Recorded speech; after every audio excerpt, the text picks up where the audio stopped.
ប្រាស់ផលិតផលទាំងប្រមាណប្រភេទនេះជាបន្តតែម្ដងបើសិនជាបងប្អូនកំពុងតែប្រើប្រាស់វាបច្ចុប្បន្ននេះគឺខាងក្រសួងសុខាភិបាលគឺគាត់មានការផុសជាសាធារណៈជាផ្លូវការហើយគឺបញ្ជាក់ថាផលិតផលទាំងប្រមាណប្រភេទនេះគឺមានបញ្ហា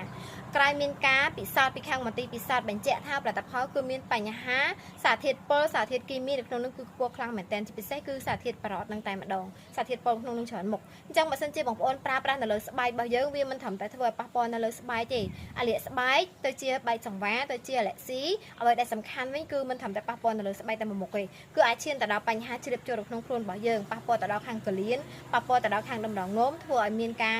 អាចឈានទៅដល់ការលេងឈាមបានដោយសារតែវាអាចជ្រាបចូលក្នុងស្បែករបស់យើងលាបយូរទៅគឺវាអាចជ្រាបចូលបានអញ្ចឹងបើសិនជាបងប្អូនកំពុងតែប្រើប្រាស់វាគឺគួរតែបញ្ឈប់ជាបន្ទាន់ភ្លាមៗតែម្ដងយើងក៏លេខមកមើលជាមួយនឹងការលាងជាតិពុល detox ជាតិពុលដើម្បីចម្រោះចម្រាញ់ជាតិពុលចេញក្នុងត្រង់នោមរបស់យើងពីក្នុងសរសៃឈាមរបស់យើងដើម្បីបញ្ជាក់ថាក្នុងត្រង់នោមរបស់យើងគឺស្អាត